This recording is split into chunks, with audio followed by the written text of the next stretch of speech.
wabarakatuh dan salam sejahtera. Saya Rohlaizatul Akmal binti Muhammad Sanusi, Guru Besar SK Sungai Serai Hulu Langat. Selamat datang untuk semua murid-murid tahun 1 sesi tahun 2021. Terima kasih kerana bersama-sama dengan SK Sungai Serai untuk tahun ini, dan kami mengharapkan untuk tahun 2021 prestasi dan juga pembelajaran kita akan semakin baik daripada tahun-tahun sebelumnya.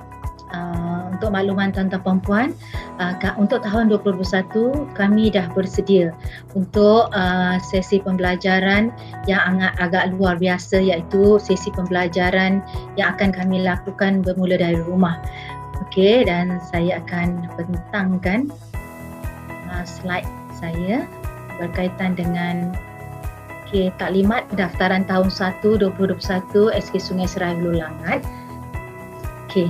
Sebelum kita pergi jauh, saya ingin memperkenalkan sekolah kami, iaitu SK Sungai Serai Hulu Langat, yang dikenali dengan nickname-nya ialah Sunrise. Sepasukan dalam semua aktiviti. Apa yang dimaksudkan dengan Sunrise? S, semangat membara; U, unggul kecemerlangan; N, nekat tekad; R, rasional; A, akademik terbilang; I, inovasi; S, sastia. Kesepakatan ibu bapa merupakan perkara penting yang kami tekankan. Ia bersangkutan dengan peranan ibu bapa, kerjasama antara pihak sekolah dengan pihak IBG, terutamanya untuk menyumbang, mencari dana untuk segala aktiviti yang berkaitan dengan prestasi dan pencapaian anak-anak. Dan kami juga menjaga dan mengharapkan hubungan yang baik ini akan berkekalan, bukan hanya sepanjang tempoh persekolahan anak-anak, tetapi juga akan berkekalan sampai bila-bila. Dan kami juga akan melaksanakan satu kaedah pembelajaran di norma baru, iaitu pelaksanaan PDPR, iaitu pembelajaran dan pengajaran yang bermula dari rumah. Dan kita faham tentang ibu bapa dan kerjaya yang bermacam-macam, dan jadi atas faktor itu jugalah kami akan cuba untuk memastikan anak-anak dapat belajar dengan baik secara dalam talian, dan ibu bapa dapat membantu semasa sesi pembelajaran itu berlangsung.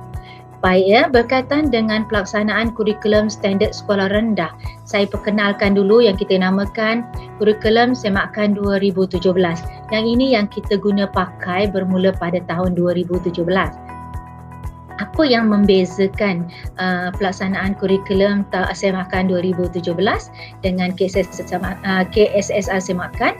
Dia bermula dengan SPI KPM bilangan 8 2016 berkaitan dengan pelaksanaan secara berperingkat bermula tahun 2017, iaitu pelaksanaan KSSR berdasarkan SPI bilangan 11 2020 ditambah baik untuk tahun 2017 ya. Okey, seterusnya bermula dari tahun 1 hingga pendidikan khas, dan juga sekarang untuk tahun 5 KSSR semakan ini masih berjalan seperti biasa walaupun kita berada di era pandemik COVID-19 ya. Baik, seterusnya ini adalah perbandingan waktu antara KSSR sebelum ini dengan KSSR semakan 2017. Kalau sebelum ini setiap mata pelajaran penjadualannya setahun dikira berdasarkan masa seminggu, tetapi untuk KSSR semakan peruntukan masa minimum adalah berdasarkan jam setahun. Untuk pengetahuan tuan-tuan dan puan, sesi persekolahan tahun 2021 adalah 42 minggu, dan sesi akademik untuk persekolahan di SK Sungai Serai ialah 38 minggu. Dan selebihnya adalah waktu bukan akademik yang kita memberi tumpuan kepada program yang boleh mencambah minat anak-anak terhadap sukan, keusahawanan dan juga sastia. Okey ya. Kemudian kita sentuh pula berkaitan dengan pentaksiran sekolah rendah, PPSR. Apa yang dinamakan pentaksiran sekolah rendah? Pentaksiran sekolah rendah ini perlu berasas kepada PBS. Apa dinamakan PBS? Okey, pentaksiran berasaskan sekolah yang mengandungi dua komponen utama, iaitu akademik dan bukan akademik. Akademik itu ialah pentaksiran sekolah, pentaksiran pusat, manakala bukan akademik ialah pentaksiran psikometrik dan PAJSK. Apa yang dinamakan psikometrik? Psikometrik ini ialah pentaksiran pengukuran diri anak-anak itu, ya. Apa yang kelebihan yang mereka ada selain daripada penumpuan terhadap akademik, ya. Dan kemudian kenapa? Di mana mulanya pentaksiran berasaskan sekolah PBS ini bermula?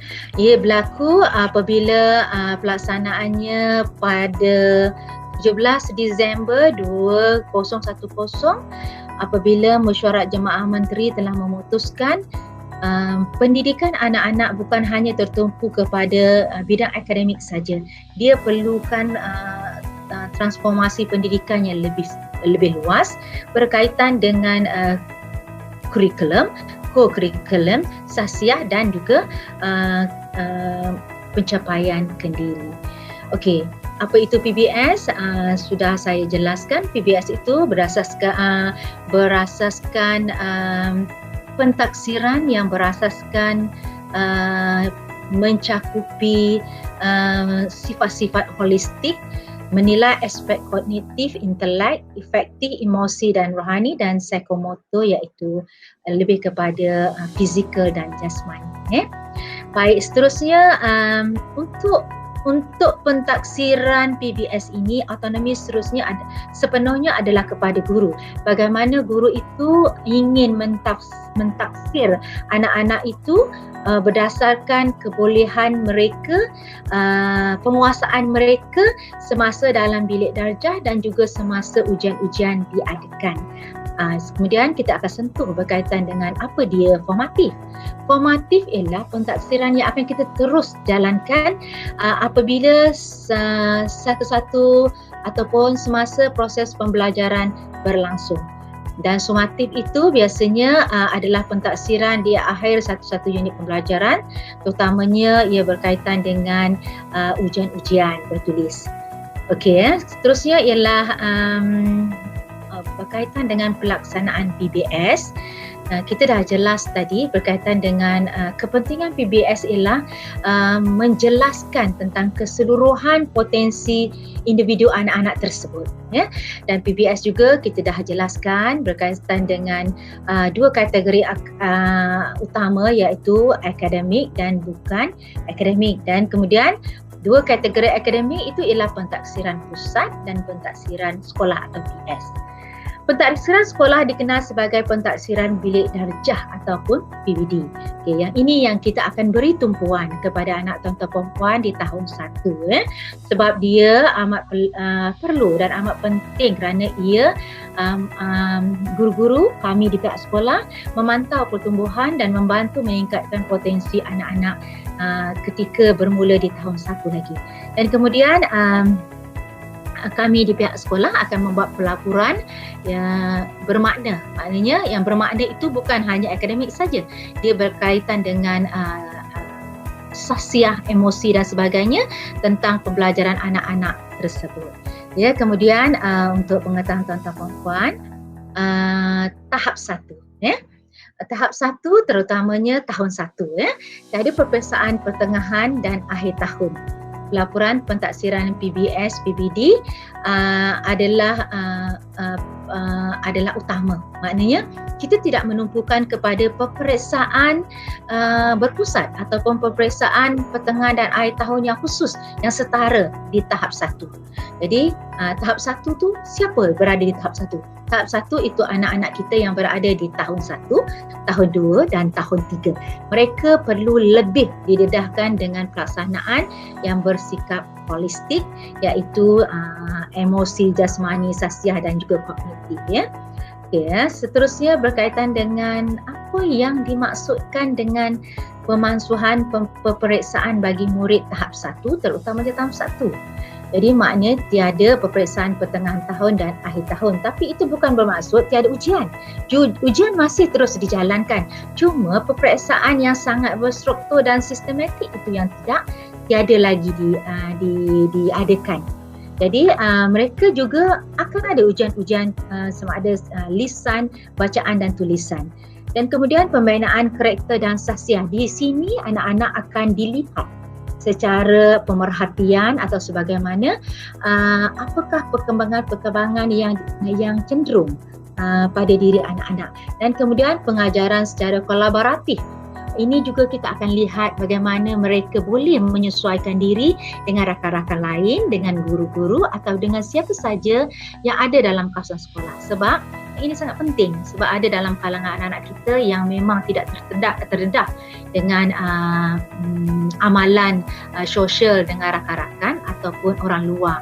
Mungkin mereka sudah biasa duduk di rumah dengan ibu bapa, nenek atuk ataupun orang gaji saja dan mereka perlu didedahkan dengan bagaimana kemahiran bersosial dan bekerja secara kolaboratif, iaitu kemudian seterusnya fokus 4M ya. Kemudian membaca, menulis, mengira dan menakul. Selain dia boleh membaca, menguasai kemahiran membaca dengan tahap tinggi, membaca, menulis, mengira dan menakul. Menakul dia boleh memberi jawapan yang kita tidak kira dia sebagai salah atau betul, tetapi berdasarkan apa yang mereka rasakan logik dengan apa yang ingin disuarakan kepada guru-guru. Jadi anak-anak ada peluang untuk menjelaskan pendirian mereka dalam setiap kali keputusan yang dibuat. Kemudian yang kelima, pembelajaran seronok dan bermakna. Jadi kita memang mengharapkan ibu bapa sebelum anak-anak datang ke sekolah, jelaskanlah, nasihatkanlah bagaimana sekolah itu seronok sebenarnya. Jangan ditakutkan, dimomokkan dengan nanti di sekolah tu tengoklah ada guru yang garang atau sebagainya. Tidak. Jadi dari rumah lagi diterapkan dengan pembelajaran seronok dan bermakna. Jadi bila di sekolah kami akan meneruskan apa yang tuan-tuan perempuan sudah laksanakan di sekolah di rumah, dan kami harap anak-anak akan hadir ke sekolah hari-hari tanpa excuse, tanpa ada alasan tidak datang ke sekolah. Seterusnya yang keenam ialah peluang belajar mengikut keupayaan. Anak-anak di sekolah kita akan nilai berdasarkan tahap penguasaan iaitu minimum. Minimum maknanya sangat asas. Tetapi kita juga akan beri latih tubi atau pengayaan kepada kemahiran asas tinggi. Jadi permulaan di sekolah ini boleh berlaku dari seminimum sehingga setingginya. Kemudian penilaian melalui PPD. Penilaian melalui PPD ini ada pelbagai cara. Ada secara ujian tulis, ada secara lisan, ada secara bacaan, ada secara main peranan dan juga ada secara pemerhatian dan juga hubungan sosial. Kemudian 7, amalan rutin. Amalan rutin yang biasa mereka lakukan di sekolah, kita akan kaitkan, di pihak sekolah akan kaitkan dengan pembelajaran ini dengan amalan rutin di rumah, dan amalan rutin di rumah dibawa masuk ke sekolah supaya mereka belajar dalam keadaan yang sangat selesa. Kemudian bebas tekanan peperiksaan. Maksudnya bebas tekanan peperiksaan ini adalah peperiksaan yang besar yang memerlukan mereka mengikut jadual waktu serentak, berpusat dan perlu jawab peperiksaan yang tidak berdasarkan tahap kemampuan atau kemahiran masing-masing. Okey, seterusnya ini yang saya jelaskan bagaimana pentaksiran itu berlaku.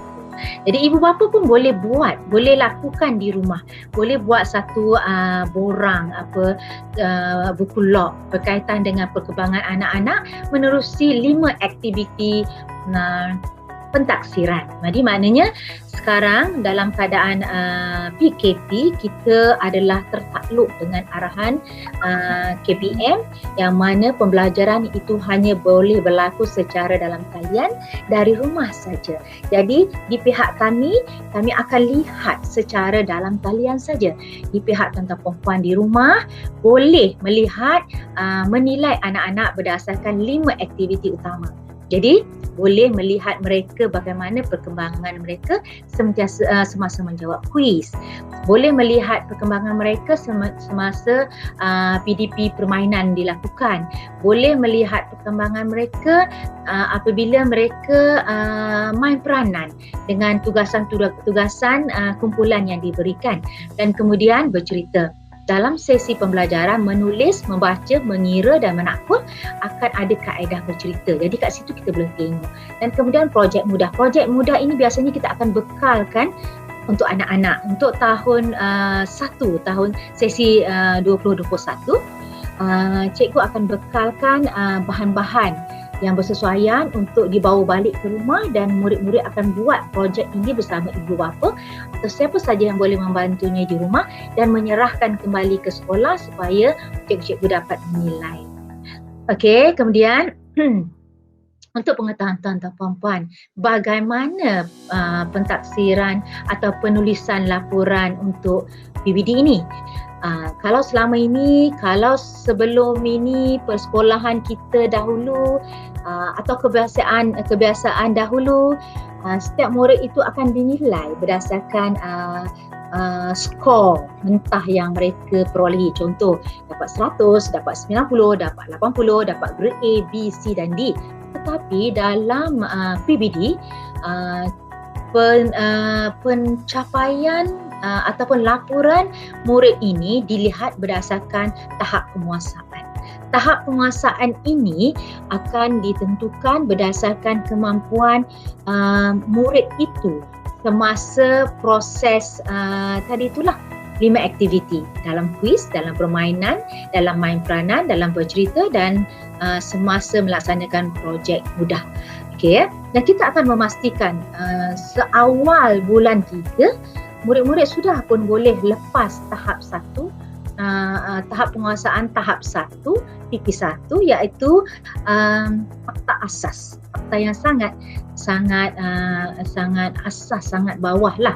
Dan seterusnya dan kita mengharapkan juga penguasaan anak-anak apabila habis tahun iaitu bermula November 2021 dia sudah boleh menguasai tahap penguasaan tahap TP6 ataupun TP5 ataupun paling minimum TP4.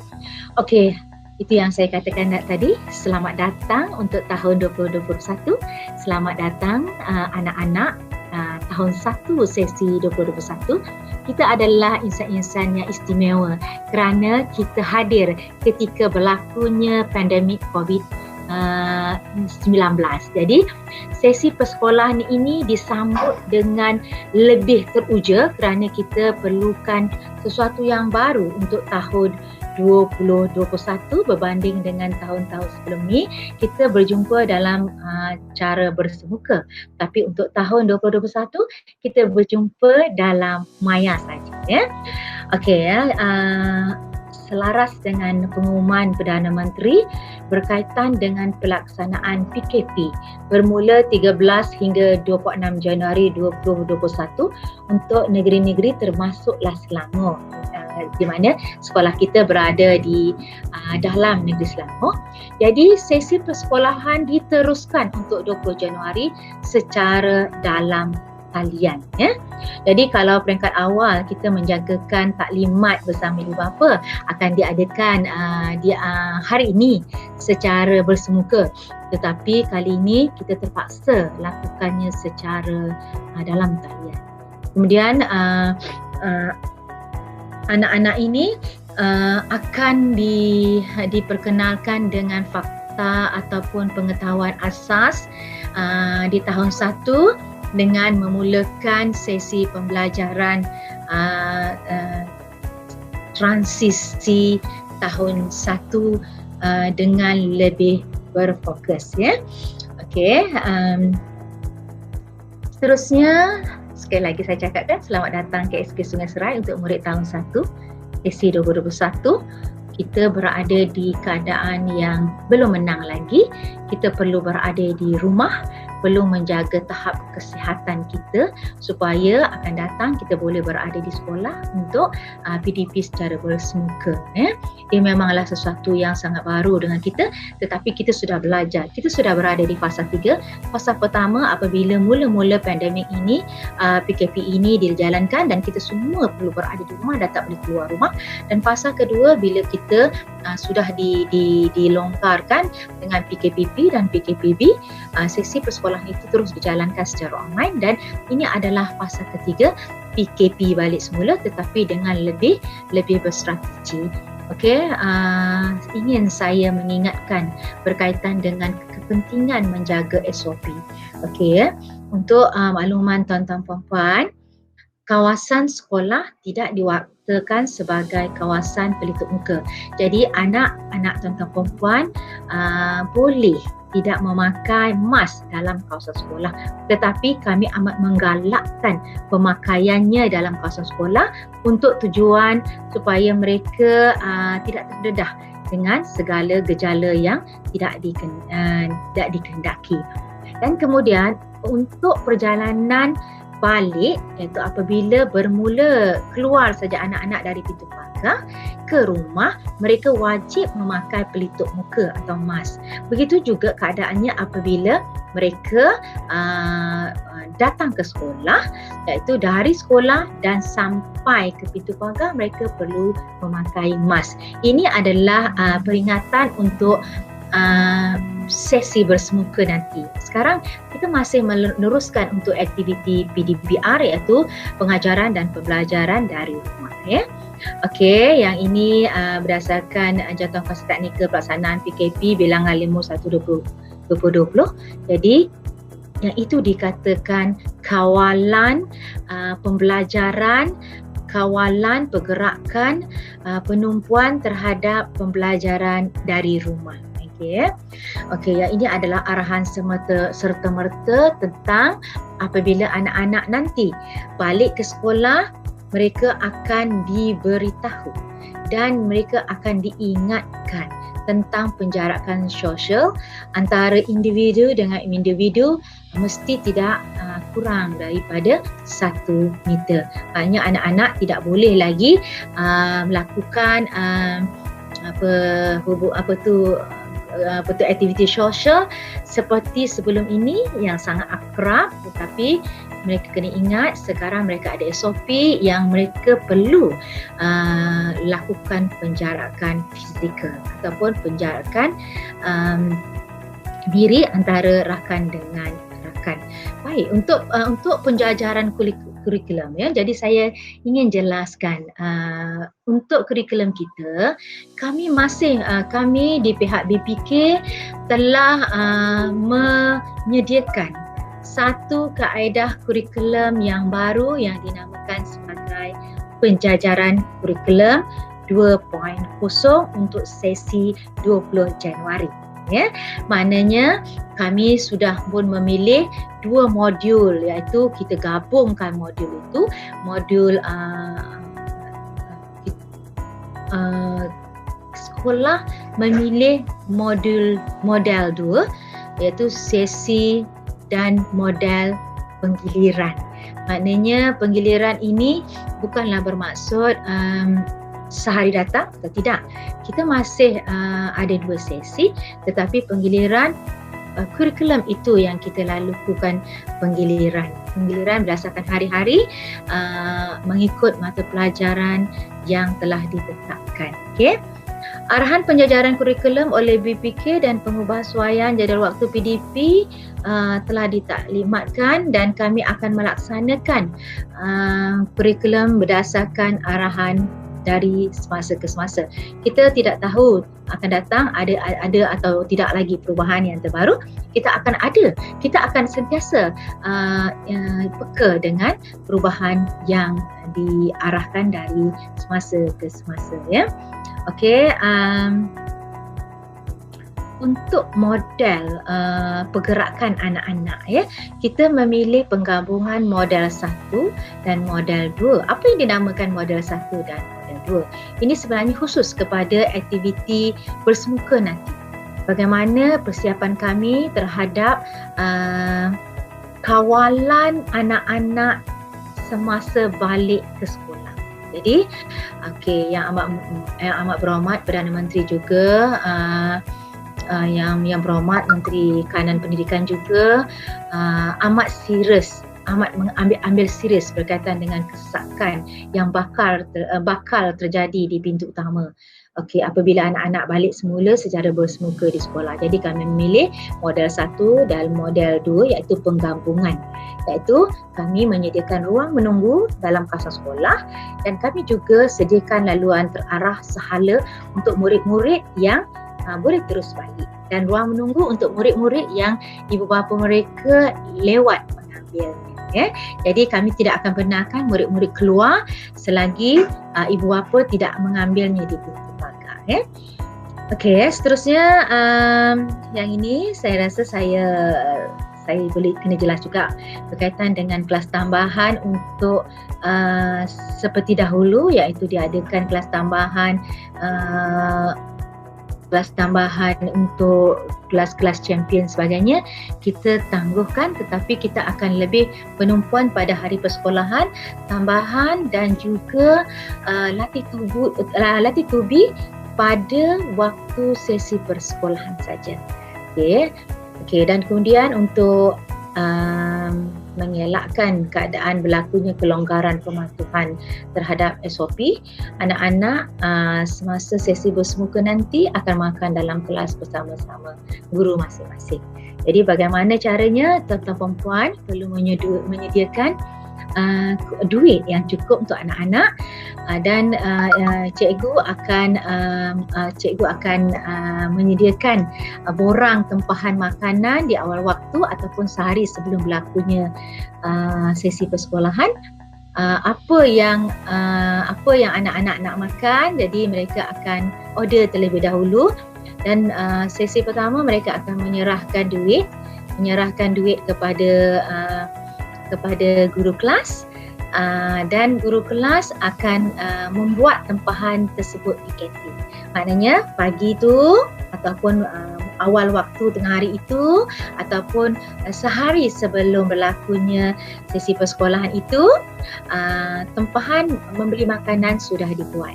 Dan kutipan duit akan dibuat oleh guru kelas, dan pihak kantin akan menyediakan makanan yang ditempah, dan pada waktu rehat guru akan mengambilnya di kantin ataupun ketua kelas yang sudah dilantik akan mengambil, ataupun penolong ketua kelas akan mengambil di kantin. Jadi sesi itu sudah pun berlaku sebelum ini, dan kita harap untuk tahun 2021 dia akan berjalan dengan sangat baiklah. Kemudian ini tidak terlibat. Kami di pihak sekolah sentiasa memastikan anak tuan-tuan perempuan berada dalam keadaan yang sangat selamat. Kami menitik beratkan SOP berkaitan dengan kesihatan dan keselamatan dalam kawasan sekolah. Tuan-tuan perempuan jangan susah hati tentang anak-anak.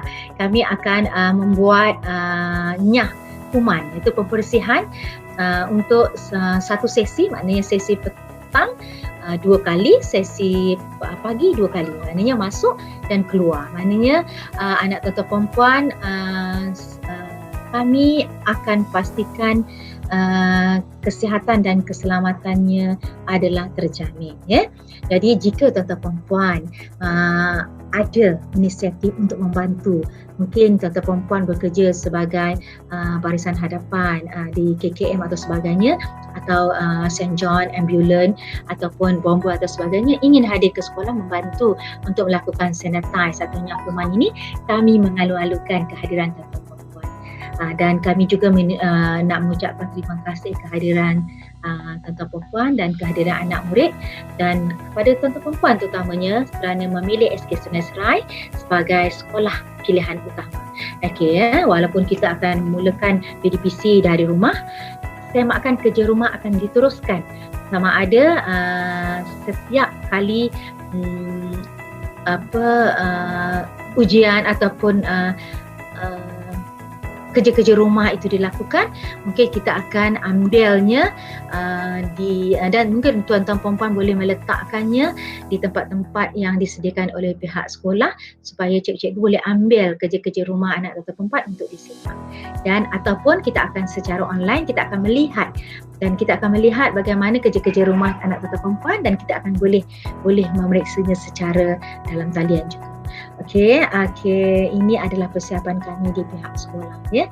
Kami ada tim pasukan yang kami sudah latih berdasarkan keperluan tentang keperluan SOP yang tinggi. Kami akan sentiasa menyampaikan maklumat yang tepat dan cepat untuk tuan-tuan perempuan. Okey, dan juga samping itu kami juga sentiasa akan mencari dana untuk memastikan keadaan fizikal kawasan sekolah adalah dalam keadaan yang sangat baik. Okey, untuk tuan-tuan perempuan, kami di pihak sekolah ini memang memerlukan dana sumbangan daripada tuan-tuan perempuan secara ikhlasnya, terutama untuk membaik pulih pintu-pintu kelas, membaik pulih atap-atap yang sudah usang, sudah rosak, dan juga membaik paip-paip dan juga pintu-pintu tandas dan juga peralatan-peralatan sekolah yang sudah pun lama dan agak daif lah ya. Okey ya. Dan seterusnya ialah pelaksanaan pengajaran dan pembelajaran dari rumah yang kita namakan sebagai PDPR. PDPR ini tuan-tuan perempuan boleh ya ambil ini sebagai panduan tuan-tuan perempuan menggunakan aplikasi Delima Digital Education Learning Initiative Malaysia.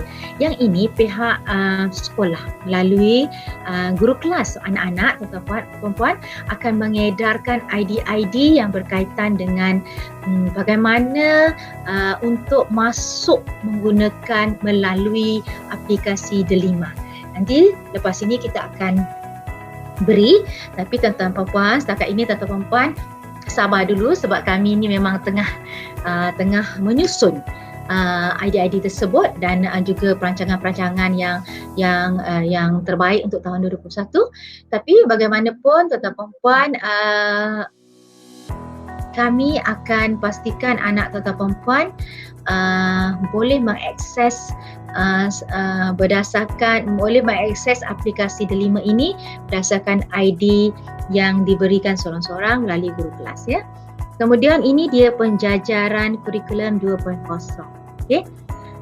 Tuan-tuan perempuan, sebelum ini bermula 18 Mac tahun 2020 mula-mula diperkenalkan dengan pelaksanaan penjajaran kurikulum 1.0. Ini sudah pun berakhir. Bermula Mac tahun 2020 sehingga November tahun 2020. Kita sekarang pergi kepada penjajaran kurikulum 2.0. Maknanya kita sudah pun diberi taklimat, guru-guru dan pihak sekolah sudah faham bagaimana pelaksanaan PDPR itu secara dalam talian dan bagaimana kurikulum ataupun sukatan-sukatan yang perlu disampaikan untuk memastikan anak tuan-tuan perempuan boleh belajar dengan baik walaupun di rumah. Okey. Apa sebenarnya yang kita mengharapkan daripada PDPR? Ya, PDPR secara dalam talian membolehkan murid belajar secara real time. Itu harapan kami. Maknanya bila aktiviti itu berlaku pada waktu itu atau hari itu, anak-anak sudah pun berada, sudah pun bersedia untuk sama-sama dengan kami untuk proses pembelajaran ya. Guru-guru akan menetapkan tempoh masa yang bersesuaian dan jadual-jadual juga akan diberi kepada anak tuan-tuan perempuan sebagaimana yang saya jelaskan tadi, menggunakan pelantar Delima, boleh juga masuk kepada Cikgu Tube, EduWeb TV dan aplikasi media sosial. Dan juga nanti di pihak kami juga akan menghantar jadual-jadual TV pendidikan untuk anak tuan-tuan perempuan supaya anak tuan-tuan perempuan boleh belajar menggunakan radio dan juga TV pendidikan. Okay, kemudian aplikasi seperti Google Meet atau Microsoft Teams, ini kita akan lakukan secara lintas langsung. Jadi yang ini memang cabaran kita, bukan cabaran di pihak tuan-tuan perempuan saja. Cabaran yang hebat di pihak sekolah juga. Kita faham dengan kekangan-kekangan.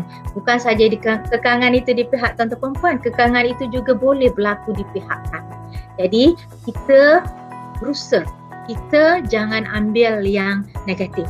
Kita untuk tahun 2021 kita cari yang positif supaya pembelajaran ini seminimumnya boleh diakses secara atas talian. Dan kita memang mengharapkan untuk maksimumnya ya.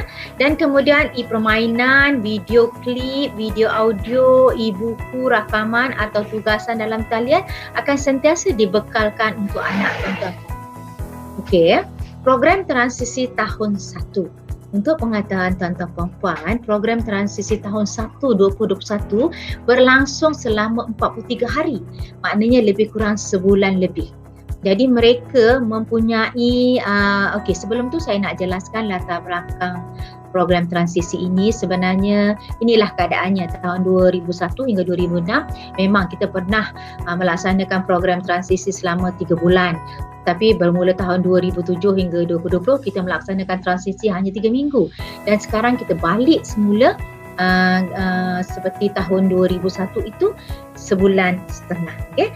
3 fasa pelaksanaan program transisi iaitu program fasa 1, fasa persediaan. Ini sudah pun berlangsung di pihak kami, di pihak pentadbir, di pihak guru, dan hari ini saya menerangkan kepada tuan-tuan perempuan bagaimana kami merancang pengurusan pelaksanaan fasa 1 ini. Dan kita sudah ada jawatankuasa yang terlibat untuk mengendalikan fasa 1, dan hari ini saya memberi taklimat berkaitan dengan program transisi ini kepada tuan-tuan perempuan supaya tuan-tuan perempuan cakna atau tahu atau maklum bagaimana untuk membantu anak-anak di pihak di rumah. Dan kita juga mengharapkan kesediaan murid supaya mereka sudah ada kesediaan mental, sosial, emosi dan fizikal mereka untuk menghadapi sesi pembelajaran tahun 2021 secara atas ataupun dalam talian ya. Kemudian kita ada fasa 2 penyesuaian, iaitu dia akan bermula pada tarikh pembukaan sekolah iaitu 20 Januari hingga 29 Januari 2021. Okey, yang ini adalah berdasarkan jadual waktu yang akan diberi oleh guru-guru kelas dalam WhatsApp rasmi kelas masing-masing. Tuan-tuan perempuan nanti akan diberi grup WhatsApp kelas masing-masing. Di sini kita akan didedahkan tentang pelaksanaan pembelajaran bermula dengan rutin kelas, perbualan awal, bagaimana mereka menyanyikan lagu negaraku seperti aktiviti bersemuka sebelum ini. Kemudian aktiviti pembelajaran, 30 minit aktiviti pembelajaran literasi awal, itu menyanyi, menyesuaikan diri, kemudian numerasi, meneroka nombor, mengenal nombor, aktiviti fizikal, permainan atau aktiviti-aktiviti yang lebih kepada fun learning. Kemudian kita juga ada aktiviti-aktiviti yang penyesuaian. Murid-murid akan mengenal penerakan masing-masing berdasarkan paparan yang mereka lihat dalam skrin mereka, ataupun secara kita akan ambil gambar anak atau perempuan, kita akan perkenalkan. Setiap guru kelas akan perkenalkan, ini guru kelas, ini guru yang mengajar bahasa Melayu, bahasa Inggeris, matematik dan sebagainya. Ini rakan kita namanya Aminah, ini rakan kita nama Ahmad dan sebagainya. Dan kita juga ada rehat. Dalam tempoh tersebut, kita tak akan lebih daripada 2 atau 3 jam. Jadi kita juga ada waktu rehat dan kemudian kita akan sambung lagi untuk sesi seterusnya. Ya. Dan kemudian fasa ketiga ialah fasa kesediaan. Okey. Sedih pula dah ya. Kesedihan pula dah. Memanglah sedih sebab dia tak boleh balik bersemuka. Ya. Okey, terus balik kepada fasa ketiga ialah fasa kesediaan bermula pada 1 Februari hingga 25 Mac. Okey. Okey, sehingga 25 Mac. Mac ni ialah hari tarikh tarikh akhir untuk program transisi di tahun 1. Jadi dekat sini kita akan diperkenalkan dengan aktiviti fizikal yang dirancang oleh guru daripada dua kali lah. Jadi mereka sudah tahu bagaimana aktiviti-aktiviti fizikal itu, jadual waktunya dan juga apa pakaian-pakaian yang mereka perlu pakai apabila berlakunya aktiviti fizikal, dan dia juga boleh akan ada sesi-sesi pembelajaran yang berkaitan dengan rutin harian mereka, yang mereka pernah lakukan di rumah dan mereka kaitkan dengan nanti mereka akan datang ke sekolah dan sebagainya. Dan kemudian kita akan ada juga pentaksiran. Walaupun dia bukan ujian berpusat, tapi kita akan adakan pentaksiran. Pentaksiran itu kita boleh lakukan dalam pelbagai cara. Sebab ada berdasarkan pemerhatian kita sepanjang program transisi itu berlangsung, atau berdasarkan ujian-ujian kecil yang kita lakukan menggunakan modul-modul yang kita belilah, yang kita sudah edarkan untuk pengetahuan tuan-tuan perempuan. Kita sudah edarkan modul-modul ini untuk tarikh 18 dan 19, dan gunakanlah modul-modul ini dengan sebaiknya dari rumah, ya. Okey. Untuk pengetahuan tuan perempuan, untuk jangkaan awal kami, pelaksanaan transisi hanyalah 3 minggu. Tetapi satu yang kami akhir sebelum buka sekolah lah, ya, rupanya transisi berlaku selama 43 hari.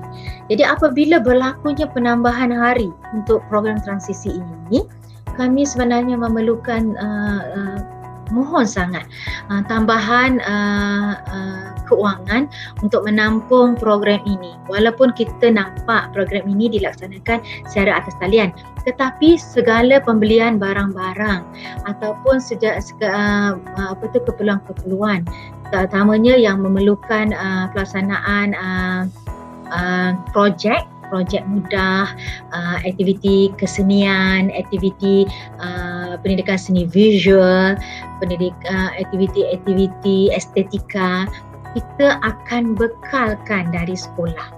Jadi setiap anak teta perempuan akan dibekalkan dalam pack semua bahan-bahan, dan bahan-bahan itu akan dibahagikan kepada anak teta perempuan, dan teta perempuan boleh bantu semasa sesi pelaksanaan membina projek itu berlaku. Bahan-bahan sudah kita sediakan. Jadi untuk membeli bahan-bahan ini, kami memang memohon sumbangan tambahan daripada teta perempuan. Kalau sebelum ini kami menetapkan RM15 Malaysia, ya. Tapi kita mohon sangat sumbangan daripada teta perempuan menambah daripada ringgit Malaysia 15 kepada ringgit Malaysia 30, supaya duit ini kami akan guna untuk pembelian bahan-bahan yang boleh kami bekalkan untuk anak-anak di rumah, ya. Selain daripada itu juga, saya ingin juga memohon sumbangan untuk dana pembangunan sekolah, terutamanya untuk surau dan tandas, ya. Untuk pengetahuan teta perempuan, surau kita baru-baru ni runtuh shillingnya. Jadi kita tidak ada duit untuk menyelenggaranya. Jadi kita mengharapkan melalui PIBG, teta perempuan sumbanglah untuk pembangunan penaik tarafan ataupun penyelenggaraan pembangunan sekolah, termasuk surau, tandas dan lain-lainnya. Dan untuk teta perempuan juga, okey, di sini saya beri akses untuk kita faham anak teta perempuan belum menerima buku teks. Anak teta perempuan di tahun 1 belum menerima buku teks, disebabkan oleh pemberian buku teks itu hanya boleh diberi apabila anak teta perempuan hadir ke sekolah secara bersemuka. Jadi untuk makluman tuan-tuan perempuan, di sini saya lampirkan akses untuk tuan-tuan perempuan membuka teks digital untuk buku teks. Maknanya tuan-tuan perempuan boleh layari URL ini untuk dapatkan buku teks secara digital, ya. Baik ya, okey, kita terus kepada peraturan sekolah. Yang ini saya akan jelaskan lebih terperinci apabila kita akan mula balik ke sekolah akan datang. Tapi kita yang peraturan-peraturan ini sebenarnya bukan sesuatu yang nak menyekat anak-anak atau perempuan, tapi dia lebih kepada untuk kebaikan semua. Berkaitan dengan kasut pula, apabila nanti balik ke sekolah, kita boleh memilih kasut hitam atau kasut putih, dengan syarat jika kasut hitam akan pakai stoking hitam, jika pakai kasut putih akan berstoking putih. Jadi kita tidak ada peraturan yang menentukan mesti putih saja atau mesti hitam. Maknanya kedua-dua boleh dipakai apabila bersemuka nanti ya. Baik ya. Seterusnya, okey. Saya nak tunjukkan tentang amalan terbaik di sekolah kami yang kita sudah jalankan, walaupun tahun 2020 tak banyak masa yang kami boleh share dengan anak-anak, tapi kami nak share juga dengan ibu bapa berkaitan dengan amalan terbaik yang kami lakukan berdasarkan strategi Lautan Biru. Kami tidak bersaing dengan orang lain untuk sesuatu projek yang mahal harganya atau besar dia punya tumpuannya. Dia hanyalah satu projek yang berlaku dalam masa sekolah. Jadi tapi impaknya sangat tinggi, iaitu mewujudkan keceriaan sekolah untuk tingkatkan motivasi guru dan murid. Utamanya motivasi guru supaya mereka sangat selesa bila berada di sekolah untuk membimbing anak-anak perempuan, dan juga murid mereka sangat seronok datang ke sekolah sebab sekolah mereka sangat cantik. Dan apa yang ingin saya tunjukkan ini, dia bukan bertujuan untuk mengaibkan siapa saja, tetapi inilah hasilnya, dan inilah dia sekolah kita sekarang. Kalau sebelum dan selepas, keadaan dia sebelum dan selepas dia, ini ialah keadaan kelas anak-anak tata perempuan. Kelas anak tata perempuan sekarang sudah kami sediakan, dan kami hanya menunggu je tuan-tuan perempuan untuk balik atau kembali semula ke sekolah selepas ini apabila pengumuman oleh Perdana Menteri ataupun Menteri Kanan Pendidikan dibuat. Dan kemudian inilah dia keadaan laluan sekolah kita sebelum ini, dan sekarang dia sudah tambah ceria. Okey, ini office ya tuan-tuan perempuan, dan ini adalah dewan. Dewan ini adalah dewan tertutup yang biasa kita guna sama apabila berlakunya banjir, di mana komuniti Sungai Serai yang ditempatkan di sini untuk penempatan banjir, kami akan tempatkan di dewan ini. Dan ini ialah peralatan yang perlu untuk anak-anak, iaitu sinki membasuh tangan yang kami sediakan. Dan untuk tuan-tuan perempuan juga, kami juga ingin menguar-warkan tentang pusat sumber sekolah kami yang sangat hebat, dan murid-murid kami boleh menggunakan pusat sumber ini berdasarkan jadual-jadual yang ditetapkan nanti. Okey, ini adalah keadaannya, dan kami masih menggunakan kampus Astro, dan masih ada untuk aktiviti fun learning untuk anak-anak. Okey, saya rasa itu saja. Semoga kita akan berjumpa secara bersemuka akan datang, dan kita mendoakan supaya COVID ini akan cepat hilang dari bumi Malaysia, supaya kita semua dapat menjalankan kehidupan seperti biasa, seperti dahulu, dan anak-anak boleh belajar di sekolah seperti dahulu, dan kita boleh melaksanakan apa yang kita rancang dengan sangat berkesan.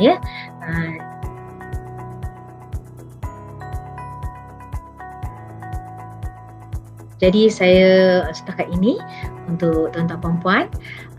Semoga walaupun dalam talian, semoga hubungan kita pihak sekolah dengan tuan-tuan perempuan akan akrab, dan cuma saya cuma sekarang apa yang paling terkesan ialah kita tidak boleh lagi berjumpa seperti dahulu. Bukan disebabkan pihak sekolah membuat dasar pintu tertutup pada tuan-tuan perempuan, tetapi memang keadaannya menggalakkan begitu. Kita tidak boleh memberi kelepasan atau kebebasan tuan-tuan perempuan hadir ke sekolah seperti dahulu. Dan untuk hadir ke sekolah, memerlukan SOP yang sangat ketat, dan juga apabila kebenaran diberikan atau dikeluarkan oleh pihak KPM saja. Dan saya setakat ini tidak boleh membenarkan tentang perempuan untuk hadir ke sekolah untuk sesi apa saja, kecuali kita akan berhubung secara dalam talian, dan tuan-tuan perempuan boleh terus menghubungi saya 0129115039 jika ada keperluannya. Dan salam kasih sayang daripada kami di pihak sekolah untuk anak-anak di SK Sungai Serai, terutamanya anak-anak tahun 1 sesi 2021. Kita berjumpa lagi secara di dalam talian nanti, dan insya-Allah kita akan berjumpa pula nanti secara bersemuka insya-Allah. Sekian, wabillahi taufiq wal hidayah. Wassalamualaikum warahmatullahi wabarakatuh dan salam sejahtera.